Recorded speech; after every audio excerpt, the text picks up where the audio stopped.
so interesting but insightful at the same time. Okay, so according to our agenda, our next speaker would be Professor Yao, but Professor Yao said he needs a little bit more time, so we will go to Costas first. Uh-huh. So Mr. Costas Terzidis is a professor at the College of Design and Innovation at Tongji University, and he is also the director of the Permutation Design Lab. If you have ever been to our afternoon session, you can tell that Costas gives us a super interesting, super nice performance.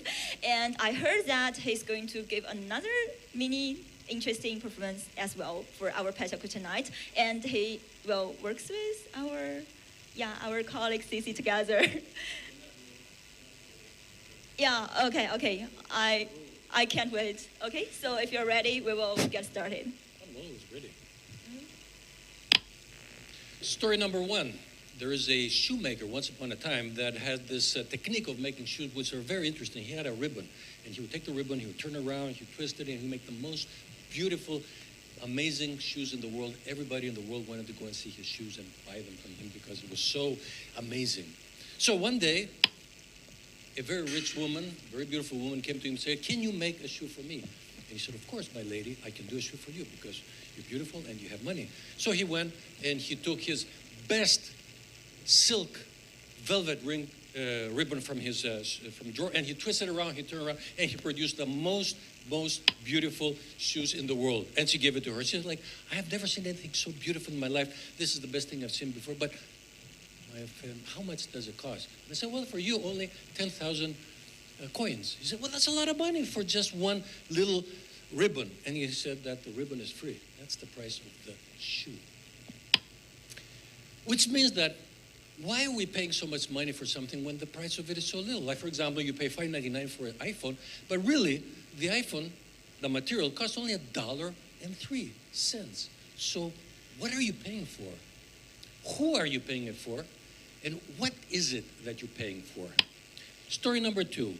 There was a beautiful inventor, a woman who actually made a machine, a robot, a very kind of crazy robot that was very charming, very interesting. Everybody wanted to go and see this robot because it was wise and very interesting. So she started liking that robot so much because of her own creation. Now, the king and the queen of the country asked them to come to the palace so they can see themselves this amazing robot that everyone's talking about. And they came there, and then the robot started to talk to the wife, flirt with the queen. So the king got very angry and said, like, "What the hell is going on? Who is this guy inside this machine? I'm sure there's somebody inside there because this machine is flirting with my wife." And she said, "No. I swear to God, it's not nobody inside the machine." So she had to tear apart the whole machine in order to prove to him that there is nobody inside the machine. It's the machine who made that decision. That, my friends, is AI design. So in design, we have a shoemaker who makes a design, but that's it. It's the design. But then, in AI design, we have something who makes something, and that something makes its own decision, which we cannot do as a designer. And that is very different from the world that we're living in.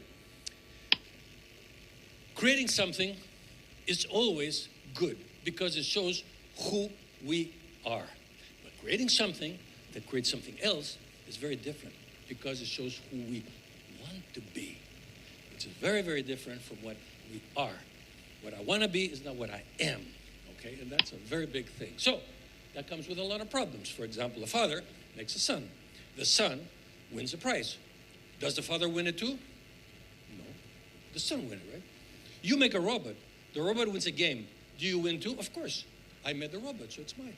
I am the one who wins. But what if we change it and reverse it? The father makes a son. The son robs a bank. Does the father go to jail?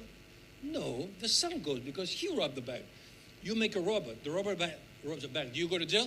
No, I didn't tell the robot to brand the bank. So it's not my fault. It's the robot's fault. Oh, really? Now it is the robot's fault. But before, when you got the price, it wasn't. So we have a double standard.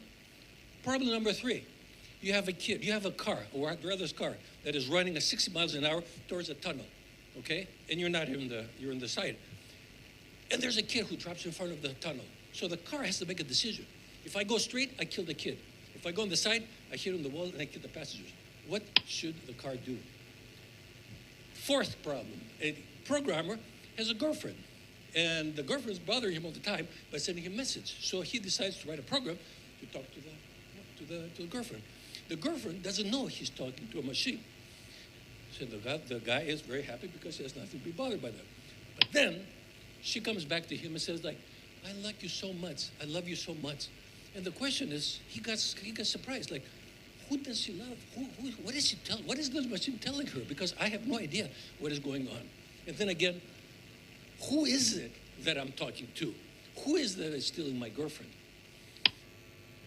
So one day, I saw this phrase on the wall that said that if you can think of it, it exists.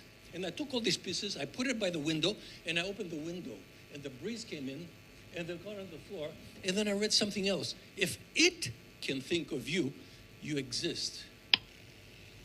Who is this it? Who is it telling me? Who made that sentence? Maybe the it is the thing that is telling me. Maybe you are living in a world of its. It's not this guy sitting on a chair. It's the chair that tells him to sit upon it, which is very different from what we think. I see an apple. I love it. I see it. I take it. I eat it. I throw away the seeds, and I think that I'm eating a fruit. But no, the fruit is inviting me to be eaten so I can have the seeds, throw it away, and become, which is a very different story than what we think all the time. So it's not the thing. It's the thing in the thing. It's the story in the story, the form in the form, the action in the action, the product in the product. I don't want, I want to want. I don't need, I need to need. I don't love, I love to love, which is very different things.